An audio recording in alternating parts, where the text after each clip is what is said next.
Bismillahirrahmanirrahim. Assalamualaikum warahmatullahi wabarakatuh. Selamat pagi, salam sejahtera untuk kita semua. Puji syukur senantiasa kita panjatkan kehadirat Allah Subhanahu wa Ta'ala, yang mana pada hari ini kita masih diberi karunia-Nya, masih diberi kasih sayangnya, sehingga bisa melaksanakan MPLS 2020 walaupun hanya dengan lewat daring. Baiklah, akan Bapak perkenalkan. Nama Bapak adalah Sigit Purwanto, di SMK 1 sebagai Wakil Kepala Sekolah bidang kurikulum dan pengajaran. Kemudian untuk sehari-hari mata pelajaran yang Bapak ampu adalah mata pelajaran matematika. Berikut ini kurikulum vitae singkat dari Bapak, ya. Bapak lahir di Kota Trenggalek di 6 Januari 1968. Kemudian kalau pangkat adalah pembina tingkat 1 golongan 4B, maka kurikulum mapelnya matematika. Alumni IKIP Malang tahun 92 jurusan matematika. Mengajar di SMK 1 Balikpapan itu sejak tahun 1997 sampai sekarang. Mungkin kalian belum pada lahir ya. Kemudian selanjutnya sekilas selamat datang di SMK Negeri 1 Balikpapan. Sekilas SMK 1 adalah SMK yang ada di Kalimantan Timur, yang tepatnya berada di Balikpapan. SMK 1 itu berdiri pada tahun 1960, tepatnya pada 1 Agustus, yang sebentar lagi akan ulang tahun. Yang awalnya itu bertempat di Gunung Pasir, yaitu sekarang ditempati di SMP 12 Balikpapan. Dengan 3 jurusan pada saat itu, yaitu jurusan bangunan gedung, kemudian listrik dan elektronika. Seiring dengan perkembangan zaman, sehingga tahun 1986 pindah ke Sepinggan, yaitu yang di Jalan Marsmaer Iswahyudi, dengan menambah 1 jurusan, yaitu jurusan otomotif. Visi SMK 1 Balikpapan adalah menjadi sekolah berkarakter, berbudaya lingkungan, dan bertaraf internasional. Tujuannya apa? Tujuannya adalah menyelenggarakan pendidikan dan pelatihan kejuruan teknik tingkat menengah yang terbaik kepada masyarakat Kalimantan Timur. Pada saat ini SMK 1 Balikpapan itu memiliki 4 bidang keahlian dan 14 kompetensi keahlian yang terkenal dengan jurusan itu. Di antaranya yaitu yang pertama desain pemodelan dan informasi bangunan, yang kedua bisnis konstruksi dan properti, yang ketiga teknik instalasi tenaga listrik, yang keempat teknik otomasi industri, yang ini adalah 4 tahun. Kemudian yang kelima teknik audio video, yang keenam teknik elektronika industri, 7 teknik pemesinan, 8 teknik pengelasan, 9 teknik kendaraan ringan otomotif, 10 teknik alat berat, 11 teknik geomatika, 12 teknik komputer dan jaringan, 13 rekayasa perangkat lunak, dan yang terakhir yang ke-14 adalah geologi pertambangan. Jumlah rombel yang ada pada saat ini tahun 2020-2021 itu ada 72 rombel. Ya, 72 rombel. Kelas 1 ada 19 rombel, kelas 2 ada 26 rombel, kelas 3 ada 24 rombel, dan kelas 4 atau kelas 13 itu ada 3 rombel. Yang ini adalah 4 tahun. Kemudian kurikulum yang kita pakai di SMK 1 Balikpapan adalah kurikulum 2013 revisi yang telah dipadukan dengan kurikulum industri. Beban belajar setiap minggu itu adalah 52 jam tatap muka selama 5 hari, sehingga rata-rata itu setiap hari hampir 10 jam, ya. Terdiri dari belajar praktek di bengkel, dan belajar teori atau normatif adaptif ya. Maka dari itu kalian masuk di SMK 1 harus siap mental dan siap fisik untuk melaksanakan pembelajaran ini. SMK 1 Balikpapan diperuntukkan bagi siswa yang pengen bekerja, bukan siswa yang pengen melanjutkan kuliah ya. Karena di SMK 1 Balikpapan banyak diajari tentang praktek ya, tentang prakteknya. Kemudian sistem pembelajaran di SMK 1 Balikpapan itu ada beberapa model. Yang pertama adalah sistem blok. Sistem blok untuk belajar di sekolah, yaitu yang kelas 1 itu di blok 3 hari di bengkel, kemudian 3 hari di teori. Kemudian yang kelas 2 dan kelas 3 itu sebaliknya, 3 hari di bengkel dan 2 hari di teori. Karena kelas 2 dan kelas 3 itu sudah banyak belajar kejuruannya. Kemudian yang kedua ada namanya sistem week release, yaitu ini khusus untuk TKR, yaitu kelas Astra. 1 minggu dia belajar di sekolah dan 1 minggu lagi belajar di industri, yaitu di bengkel Astra. Makanya disebut dengan week release. Jadi seminggu bergantian di teori dan di industri. Kemudian yang ketiga ada kelas namanya kelas BUMA, itu disebut juga kelas extra time praktek, artinya tambahan praktek ya. Pemberian tambahan praktek oleh pengajar yang langsung dari PT BUMA dan sekaligus pembiayaannya juga dari PT BUMA. Itu. Yang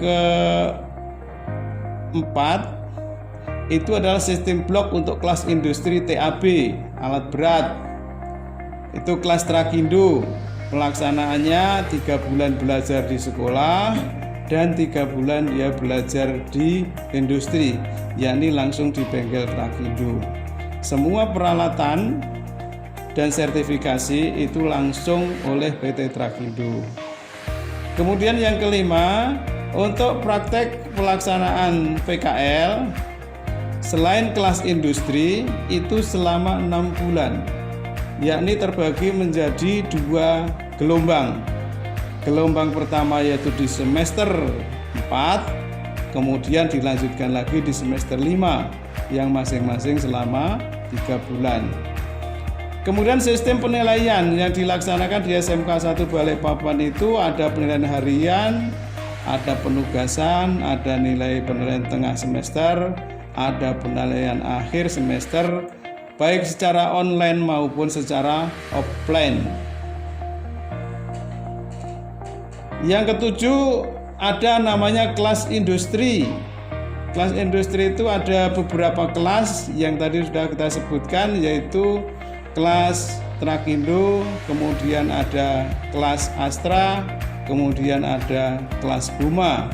Ini bekerja sama dengan industri-industri yang ada di Kota Balikpapan, yaitu PT Trakindo Utama, Sanggar Sarana Baja, PT Astra Internasional, PT Bukit Makmur Mandiri atau BUMA, dan PT Eka Dharma Jaya Sakti. Kemudian yang ke-8 ada yang namanya Teaching Factory. Teaching Factory itu kita bekerja sama dengan 2 PT, yaitu PT Sanggar Sarana Baja SSB, kemudian PT Alteknologi Bahtera Pranyata. Ini adalah mengerjakan barang-barang setengah jadi untuk siswa-siswa yang ada di sekolah. Lalu kemudian barang setengah jadi itu di finishing oleh perusahaan sehingga menjadi barang jadi. Jadi bekerja sama-sama mengerjakan barang yang setengah jadi berada di sekolah, kemudian yang berikutnya menjadi sempurna setelah di finishing di perusahaan. Jadi ada 8 model pembelajaran yang ada di SMK 1 Balikpapan. Kemudian keterampilan di abad 21 yang dibutuhkan oleh setiap siswa nantinya adalah ada 3. Yang pertama yaitu kualitas karakter, yang kedua adalah literasi dasar, yang ketiga adalah kompetensi. Inilah yang dituntut untuk pembelajaran di abad 21 atau keterampilan di abad 21 yang akan kita perlukan.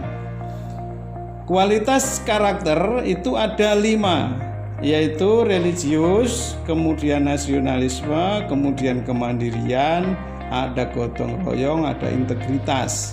Yang ini semua nanti masuk di dalam penilaian rapot.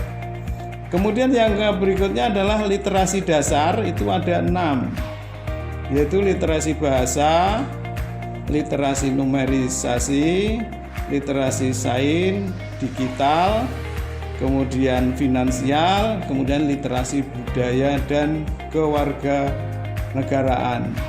Kemudian kompetensi. Kompetensi itu yang diperlukan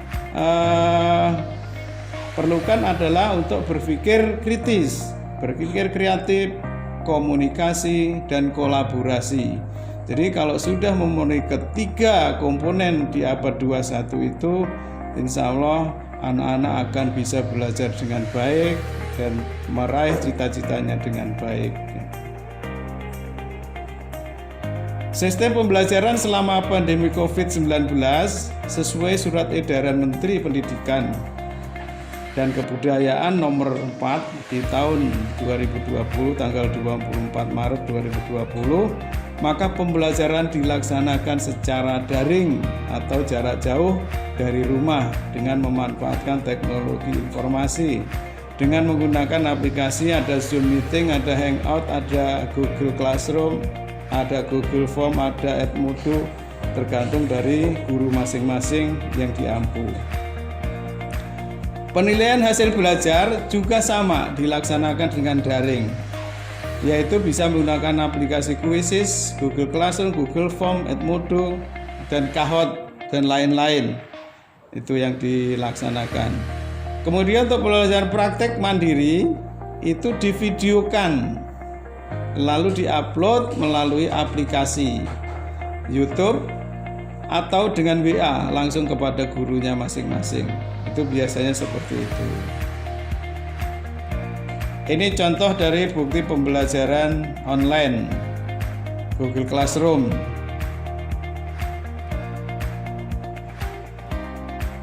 Nah, rencana di 2020-2021 itu tetap menganut sistem blok, yaitu 2 hari di bengkel dan 2 hari di teori untuk kelas 1, dan untuk kelas 2, kelas 3 itu 3 hari di bengkel dan 2 hari di teori tetap.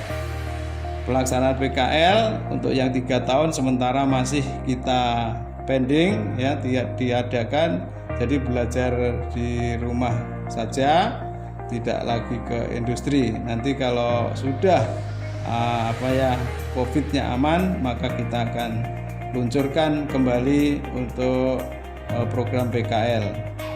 Yang PKL 4 tahun itu sambil menunggu pertengahan informasi perusahaan itu sudah disiapkan dan itu siap untuk dilaksanakan untuk yang 4 tahun.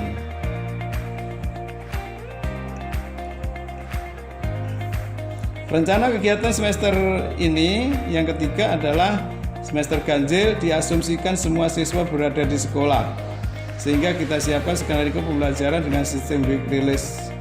Seminggu belajar di rumah secara online dan seminggu belajar tatap muka di sekolah sambil menunggu regulasi. Ini persiapan, tapi belum tentu nanti juga akan seperti ini. Ya, ini sudah kita siapkan. Nah, ini contoh-contoh pembelajaran yang telah dilaksanakan praktek. Ada TI, ada TAV, ada TOI, ada TITL.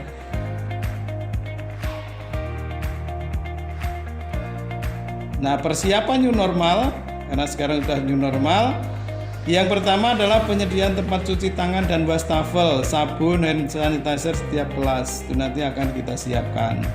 Kemudian penyediaan alat pengukur suhu tubuh atau termogan, ya, pengaturan jarak tempat duduk dengan membagi dalam shift belajar di kelas. Jadi rencananya nanti 18 belajar daring, 18 tatap muka. bergantian setiap minggu.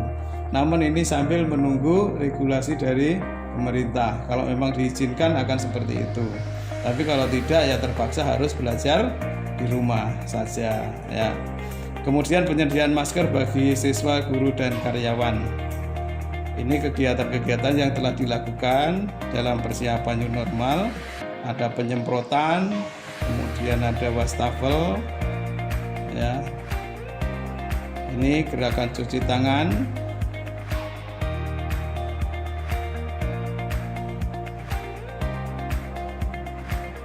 Oke, mungkin itu pemaparan dari Bapak. Terima kasih atas perhatiannya. Sekali lagi saya ucapkan selamat kepada para siswa kelas 10 yang hari ini sudah mengikuti MEMPLS. Mudah-mudahan kalian bisa mendapatkan ilmu yang bermanfaat untuk kalian di masa mendatang. Terima kasih. Wassalamualaikum warahmatullahi wabarakatuh.